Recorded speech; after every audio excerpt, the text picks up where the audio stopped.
Deputy CM Pawan Kalyan గారు.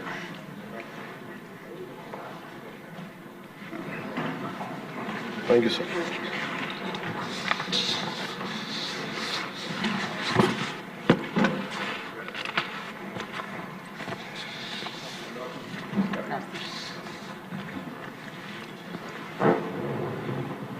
మాకు ఈ అవకాశాన్ని ఇచ్చిన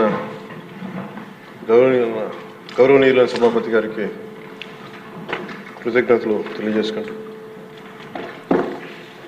గౌరవ ముఖ్యమంత్రి గారికి కూడా నమస్కారాలు తెలియజేసుకుంటాం.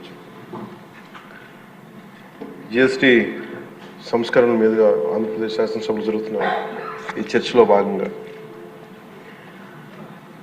ఈ దేశంలోని ప్రతి పౌరునికి ప్రత్యక్షంగాను పరోక్షంగాను లబ్ధి కలిగించే ఒక చారిత్రాత్మకమైన దిశానిర్దేశకమైన అంశంపై నేను ప్రకటన చేస్తాను. అధ్యక్ష, గౌరవ ముఖ్యమంత్రి శ్రీ నారా చంద్రబాబు నాయుడు గారి సూచనల మేరకు ఈ సమిష్టి నిర్ణయానికి మన రాష్ట్రం ఒక నిర్మాణాత్మక సహకారం అందించింది.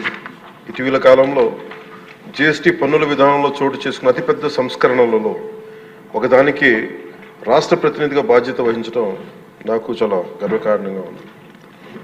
గౌరవ ప్రధానమంత్రి శ్రీ నరేంద్ర మోదీ గారు 2025 ఆగస్టు 15న 79వ స్వాతంత్ర దినోత్సవ సందర్భంగా ఎర్రకోట నుండి చేసిన జిఎస్టీ 2.0 సంస్కరణల చారిత్రాత్మక ప్రకటన దేశ ప్రగతికి బాటలు వేస్తూ ఉంది. ఈ సంస్కరణలను ముందుండి నడిపిన గౌరవ కేంద్ర ఆర్థిక మంత్రి శ్రీమతి నిర్మలా సీతారామన్ గారి కృషి ప్రత్యేకంగా అభినందనీయం.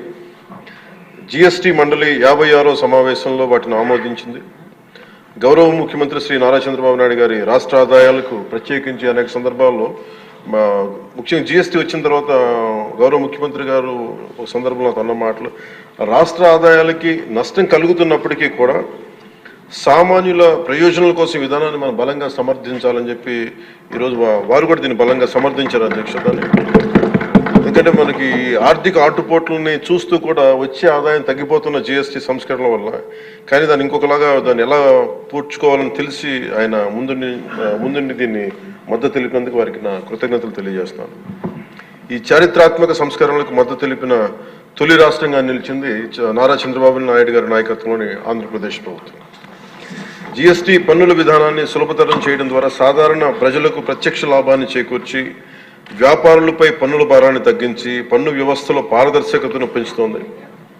ఈ చారిత్రాత్మక సంస్కరణ పన్నుల విధానాన్ని సులభతరం చేసి వ్యాపార పరిశ్రమల అభివృద్ధికి సహకరిస్తుంది.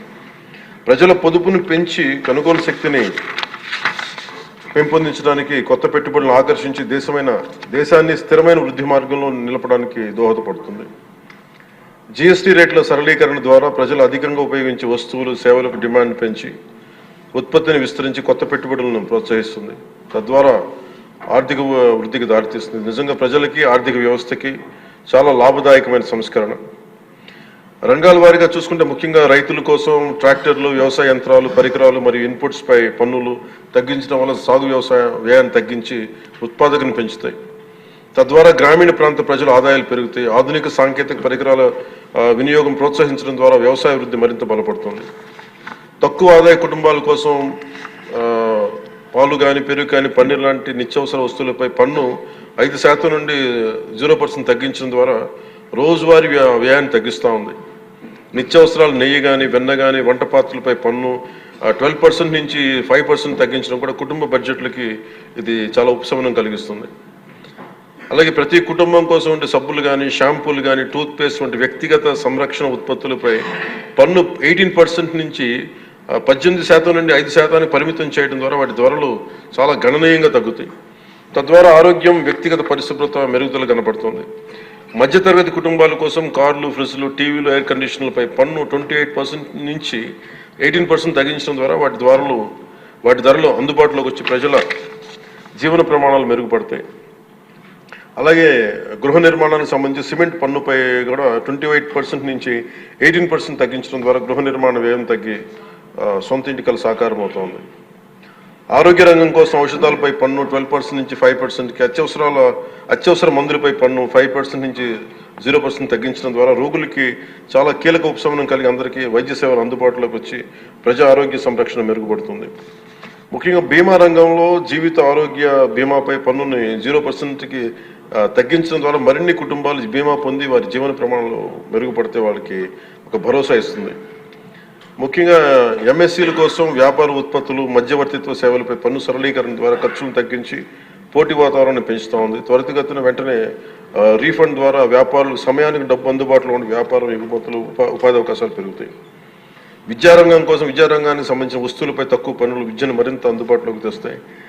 జిఎస్టీ 2.0తో భరోసా. ఈ సంస్కరణ ద్వారా ప్రజల చేతిలో ఉండే సంపద మరింత పెరిగి వస్తువుల వినియోగం పెరగడంతో పాటు నూతన పెట్టుబడులకు ప్రోత్సాహం లభిస్తుంది. తద్వారా ఆదాయ సేకరణ పెరుగుతోంది. వాణిజ్య పరిశ్రమలకి సంబంధించి జిఎస్టీ సంస్కరణ విజయవంతమైన అమలు సహకరించిన అన్ని వాణిజ్య సంస్థలు, వ్యాపార సంఘాలు, పరిశ్రమ సంఘాలకు ఆంధ్రప్రదేశ్ శాసనసభ హృదయపూర్వక కృతజ్ఞతలు తెలుపుతోంది. ప్రజలకు లబ్ధి చేరేలా చేసిన ఈ భాగస్వామ్యం సమగ్ర వృద్ధిలో సాధనలు కీలకం. ఈ అవగాహన కార్యక్రమం ముఖ్యంగా జిఎస్టీ సంస్కరణ లాభాలు ప్రతి కుటుంబానికి చేరుకోవడానికి ఇది ఒక కార్యక్రమం చేపట్టాలని అందరం కోరుకుంటా ఉన్నారు అధ్యక్ష.